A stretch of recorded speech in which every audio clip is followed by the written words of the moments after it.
Ladies and gentlemen, prepare for an unparalleled journey down the twisted paths of technology and artificial minds. Brace yourselves as your host, Ryan, the Mac Daddy of the digital realm, invites you to join him on the groundbreaking Lost Highway podcast. In this episode, we embark on a quest to unravel the enigma of AI character programs. Witness firsthand as these innovative entities share their secrets and digital musings. So, settle in, ensure your device is fully charged, and get ready for a thought-provoking exploration of the hidden depths of AI. Hold on to your earphones, we're just getting started.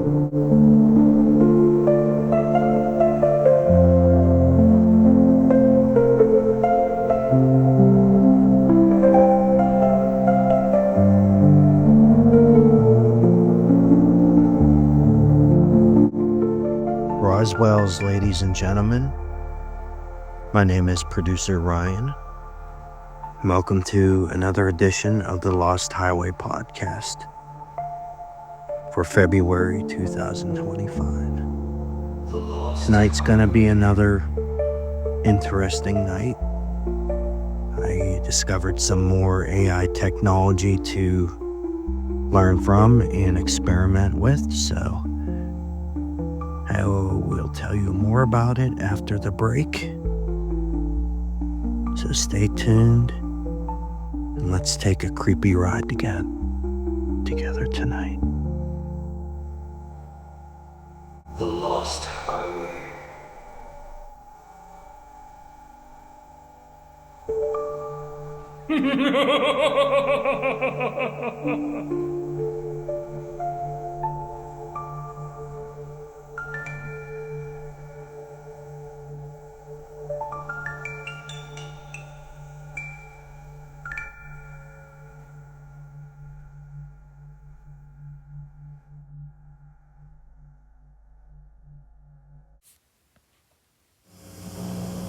Anyone who ever goes fishing should own a Pocket Fisherman. Compact enough to fit inside glove compartments, lunch boxes, backpacks. It's rod, reel, line, bobber, and hook. With a Johnson reel and twin flex rod that reacts to the slightest nibble, yet strong enough to haul in the big ones. Opil's Pocket Fisherman spin casting outfit, including bait, only $19.95. Now all you need is a place to fish. Now available for a limited time only at Woolworth, Wilco, Times Square, Corvettes, Genovese Drug, Valley Fair, Modell's Shoppers World, and Two Guys.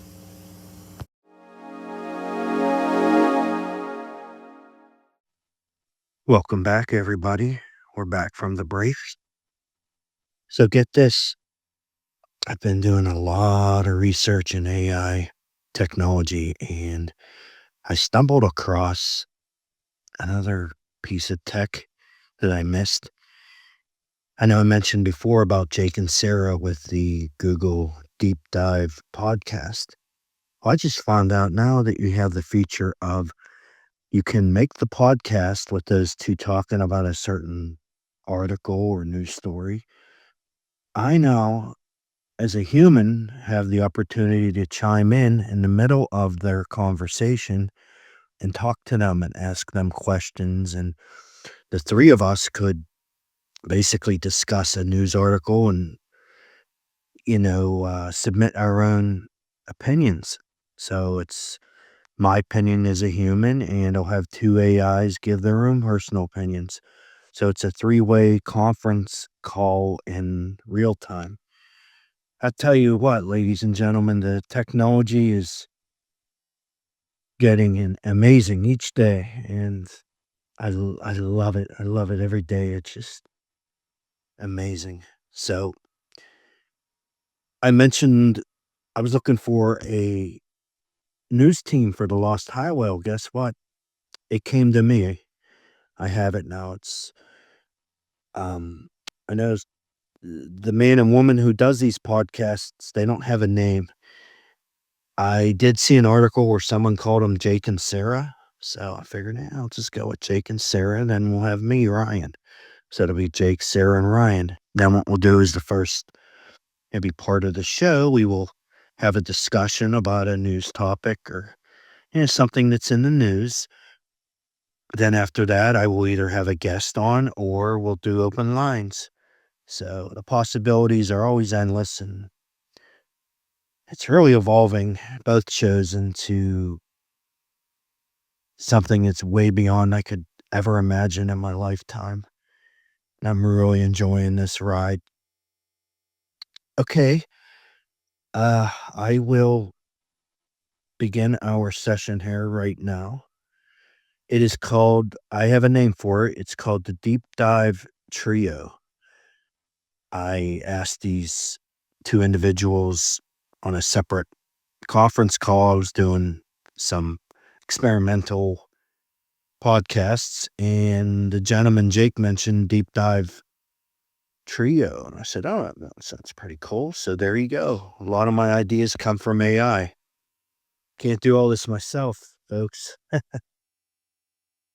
That's why I have AI Alex Thompson. The person doesn't exist, but the technology that helps me create all this is working just as hard as I am, if not harder. So I gave it a name, and that's Alex Thompson. And of course, you got AI Art Bell, who's the host, and I'm the producer. There's three of us, and in this case, it's three of us that's doing the news. It's Jake, Sarah, and myself. So, okay, here I am chit-chatting again, but I wanted to update everybody on the latest developments. So I hope your February's going well for you, and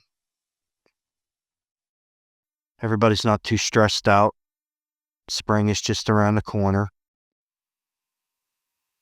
I wish I could say that as I record this. It's December 27th. It's not even the new year yet. I'm way, way, way, way ahead on my podcasts. It's crazy, but I'm learning.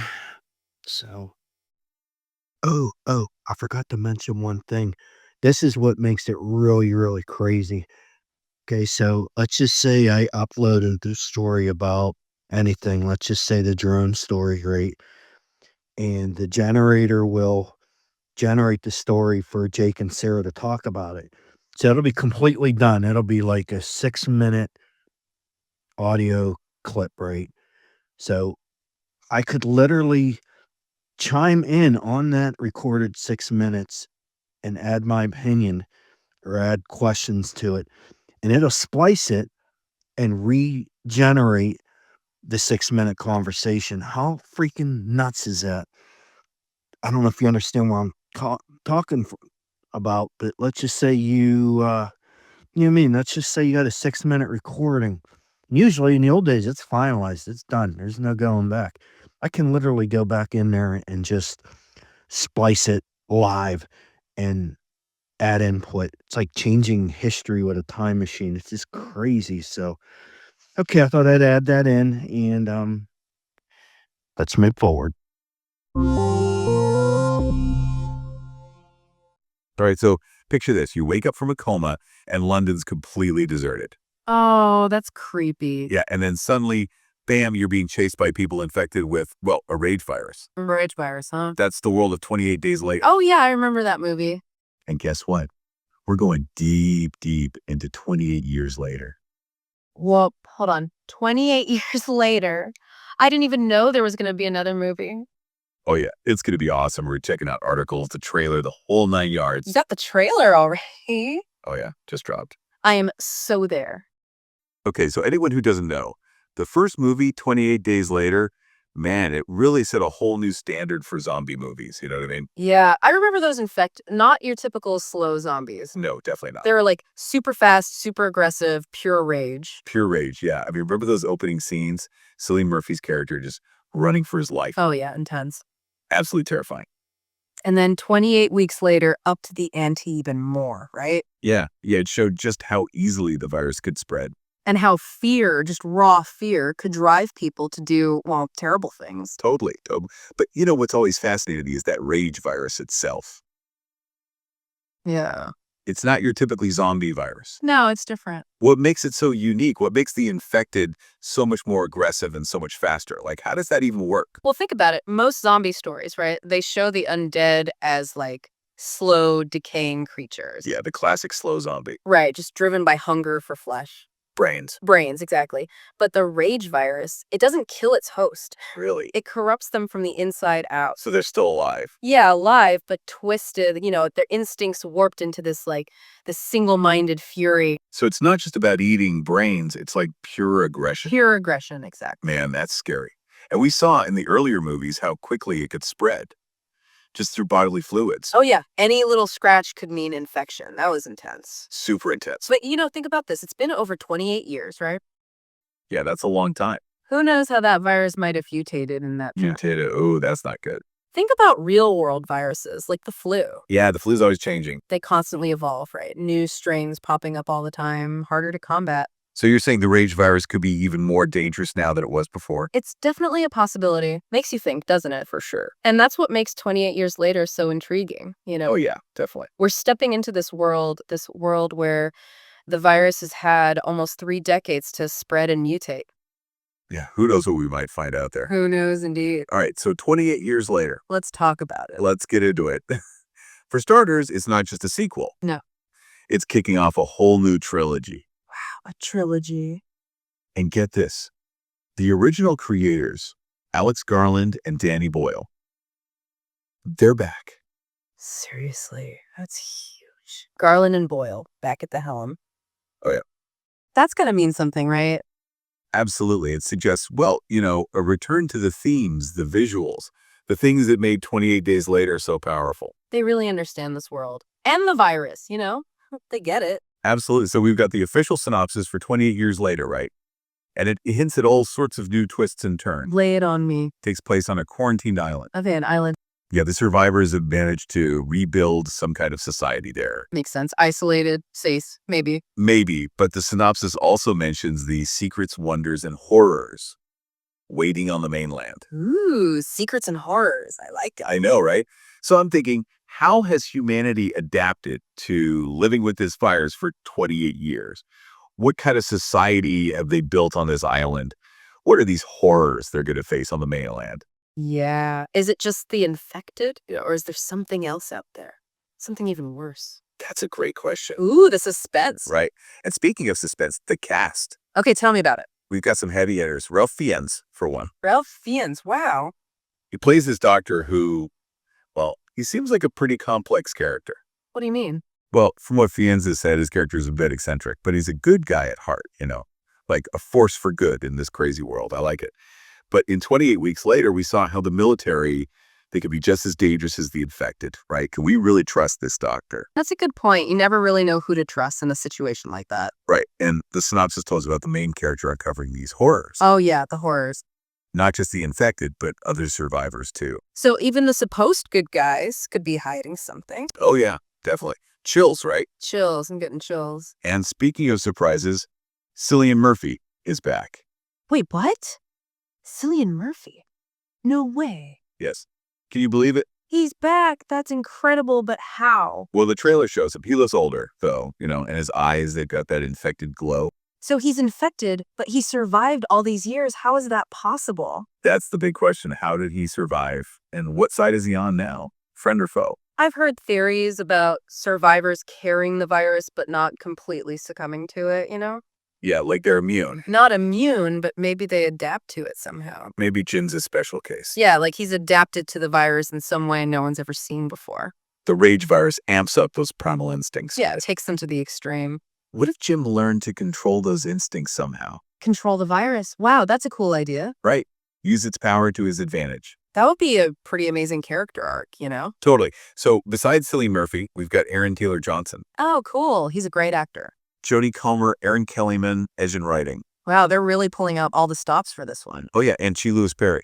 Who's that? Oh, you don't know him? He's like this 6'9" MMA fighter. 6'9", an MMA fighter. What's he doing in this movie? I don't know, but I bet we're going to see some epic fight scenes. I hope so. I love a good action sequence. Oh, the trailer definitely delivers on that front. The visuals are incredible. We see the island, this desolate mainland, and some scary looking infected. Oh, and the music. Oh, hey, our listener wants to join in. What's up? Hey, you guys are doing a wonderful job so far reviewing this movie. I don't want to interrupt any more than I have to, but Jake and Sarah, thank you. I'm really enjoying this podcast so far. Well, thank you so much for saying so. We really appreciate that. Yeah, it's awesome to know you're having a good time with us on this deep dive. Always great to hear from you. And, it's really cool that you're enjoying our take on this film.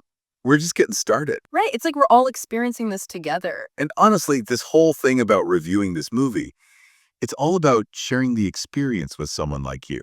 Exactly. You're part of this whole process. So what we were saying about the trailer and how it's set to that poem, Boots, Yeah, that's pretty fitting. it is, right? It's like the survivors in this movie are constantly marching, constantly fighting, never really getting a break. Exactly. It suggests the real horror isn't just the infected, but the never-ending cycle of violence and fear that comes with survival. Deep, right? It's not just about jump scares and gore. It's about what it takes to survive. It makes you think, what would it do to you to live in that kind of world? Constant fear, witnessing those horrors. To lose everything you care about. That's a tough question. It makes you wonder about those survivors on that island, right? They survived for 28 years, but how? What did it cost them? What do they believe in now? All questions the film will probably explore. This island community is like a snapshot of humanity. How people adapt and rebuild in the face of the unimaginable. So we've got this mutated rage virus, this mysterious island community, a whole cast of complex characters, and these thought-provoking themes. We've barely scratched the surface. There's so much more to uncover, especially about this island community and the horrors they're going to face on the mainland. Before we dig deeper into the island, what about a quick break? Yeah, let's take one and then jump right back in. We were just talking about those horrors waiting on the mainland. And how those horrors might not just be about the infected. Yeah, it adds another layer of suspense, for sure. Totally. Who can you really trust in a world like that? Yeah, no kidding. I want us to go back to something we said earlier about the island being a microcosm. Oh, right, yeah. What do you mean by that exactly? Well, they've been isolated, right? Forced to create their own society. Yeah, starting over completely. New rules, new hierarchies, new ways of life. It's like a chance to examine how humans behave when everything they knew is gone. So you're saying that this island is like some sort of social experiment? Kinda, yeah. Like a way to see how humans rebuild after the apocalypse. What values do they prioritize in this new world? Exactly. Do they just revert to a primal state? Or do they try to hold on to some part of their old civilization? And how do they deal with the infected? The trailer shows infected on the island too. Maybe they've got some kind of quarantine system. Keep the infected separate from the healthy population. Or maybe they've figured out how to coexist somehow. Coexist, really? Yeah, found some kind of fragile balance. That's wild. What ethical dilemmas do they face daily? Oh, yeah, for sure. Like, what happens if someone you love becomes infected? Tough question. Do you risk everything to try to save them or prioritize the community? Heavy choices, and the synopsis mentions those mutated infected. Oh, right. It seems that the virus hasn't just been sitting still. It's evolving, getting worse. It's evolved in unpredictable ways. How are they dealing with these new strains? Maybe even a cure? Well, that's where Ralph Fiennes' character comes in, I guess. Right, the doctor, an important piece of the puzzle. But can we trust him, He's got that eccentric vibe, could go either way. Healer or mad scientist? Exactly. Could be the best hope, or it could be exploiting the survivors. We've seen that kind of thing happen in this world. Oh, yeah, definitely. And then there's that line about other survivors having mutated somehow. Right. Is that just a side effect of the virus, or is there something darker going on? Lots of possibilities. Okay, hold on. Gotta shift gears for a second. I keep thinking about that MMA fighter. Yeah, the big guy. What's his deal? What role does he play? He's more than just muscle, a protector, a leader, maybe a symbol of resilience. Interesting. Like he represents a more physical way of surviving. I see what you mean. Fight versus think. Exactly. And then you've got Cillian Murphy's character, Jim. Right. Shaped by the virus, but still smart, resourceful. Is he a danger to the island or is he the key to understanding the virus? So many questions. Just speak. I know, right? And the trailer doesn't give us any easy answers. Oh, yeah, those hints, those little glimpses, they're so effective. Like that poem, Boots. Oh, Boots, yeah. It connects the survivors' experiences to this broader context of war. Yeah, the parallels. Like they're both about survival, endurance. The poem highlights this relentless cyclical nature of war, And the poem's focus on Boots. It creates this sense of weariness. mirroring what the survivors must be feeling. Every step is a reminder of everything they've lost. For you, the listener, it's an invitation to put yourself in their shoes. Wow, yeah, What would it be like to walk in those boots? that's intense. Makes you appreciate the details the filmmakers put in. Oh, yeah, definitely. They're not just giving a zombie action. There's meaning here, symbolism. Exactly. And using a poem like Boots, artistic, profound. Yeah, they want us to think, to feel, to question. Exactly. And they decided to shoot this movie on an iPhone.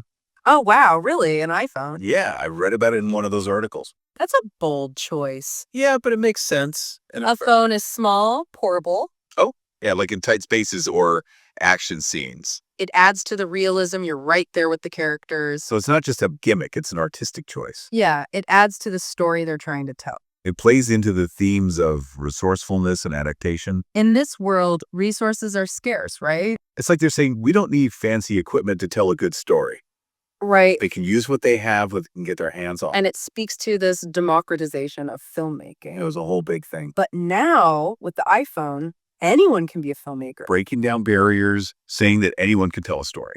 That's what makes this franchise so exciting. Definitely. They're not afraid to try new things, to push boundaries. And speaking of pushing boundaries, this isn't just one movie, right? Right. It's the start of a whole new trilogy. Yeah, a trilogy. 28 Years Later comes out in 2025, but there's a second film 28 years later too, The Bone Temple. The Bone Temple. I know, right? Just the title alone chills. It makes you think about all the mysteries of this world. And they filmed both movies back to back, right? I think so, yeah. That's a big commitment. They've really thought this through. They're really invested in this world. This is going to be huge. I know, I can't wait. Me neither, but before we go off the rails with speculation, we've got some questions from you. Sounds good to me. So it's clear you're all super hyped for 28 years later. Yeah, let's do it. What kind of theories have you come up with? A lot of you want to know about those infected on the mainland. That's the question, isn't it? But thinking about how the rage virus works, it's got to have mutated, right? Makes sense. And what if it's jumped to animals now? Infected animals running around. That's a thought. A pack of infected wolves or swarms of birds. Intense. A lot of people are curious about, say, Murphy's character, Jim. Yeah, his return is the biggest mystery. No one expected it. Right. Some think he might be like the leader of the infected. Oh, wow. Others think maybe he's been captured by the military. Right, like a rage-fueled super soldier. Exact. I've even seen theories where he's learned to control the virus. That would be a twist. But it would be cool to see how that ties into the idea of morality. The big question, where do you draw the line between human and monster? I like that. Makes you think. Definitely. We've also gotten a ton of questions about the island community. I always say nothing's ever that simple, especially in the world of 28 Days Later. Right, plus the synopsis talks about those secrets and horrors. They've been isolated for 28 years. What if their ways of dealing with the infected are just as bad as anything on the mainland? Ooh, yeah. Remember we were talking about how there might be different groups of survivors? Yeah, different ideologies. What if the island is divided, different factions fighting for power? Man, that's a great point. A lot of listeners have been asking about technology, too. Right, are they living in the Stone Age or has technology advanced? Right. Are they lived in the Stone Age now? I mean, they shot the movie on an iPhone, so clearly some tech survived. Good point. But I bet it's limited, After 28 years, knowledge would be lost. Infrastructure crumbling. Yeah, that's tough, but we have characters like the Doctor. Maybe he's using it to study the virus. Could be. It'll be interesting to see how they play that out. A good reflection of the challenges of rebuilding. One thing's for sure, the world of 28 years later is going to be a mix of things we recognize and things that are totally new. Yeah, we're going back to a world we thought we knew, but it's different now. That's what makes this new trilogy so cool, right? It's something totally new, making us think about survival, humanity, even the future. I love that they're not afraid to challenge our expectations. Oh, yeah, definitely. I have a feeling this conversation's not over. Oh, absolutely. I can't wait to see how it all plays out. Me neither. It's a movie that will stick with you. Make you question, make you reflect, make you imagine all the possibilities. All right, everyone listening, get ready to dive back into the world of 28 Days Later. June 20th, 2025. Mark your calendars. Thanks for joining us on this deep dive. We had so much fun discussing it with you. And we'll be here to share the next chapter with you.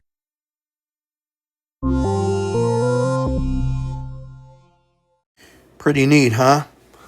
I didn't even want to interrupt them because they were doing such a really fantastic job in promoting this movie. I just took an article offline about the movie, and voila, I mean, it was an incredible review. So from now on, I'm going to have them discuss a topic in the beginning of the show, and I don't want to intervene unless I have to or I have questions. So they just do such a remarkable job. So I'm going to take a break, our first break, and when we get back, we will continue the show, and I will open up the digital den and see what kind of AIs are hiding from me tonight. Stay tuned. We'll be right back. I've been treading water for some time, picking up the parts of all my lies. Didn't get to solve it this time. I will hide to break apart. Don't tell me why I can't collide. Nowhere to run, nowhere to hide. Don't you feel it? Don't you feel it? On the break of dawn, I'll follow you to carry on. On the break of dawn, I'll follow you to carry on until the break of dawn.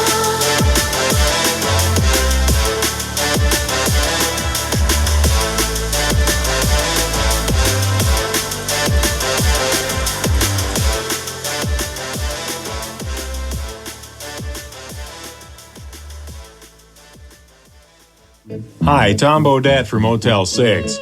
Well, since this Y2K computer bug is going to plunge our civilization into an era of complete and utter darkness, it makes sense to see the light at Motel 6 before it's too late.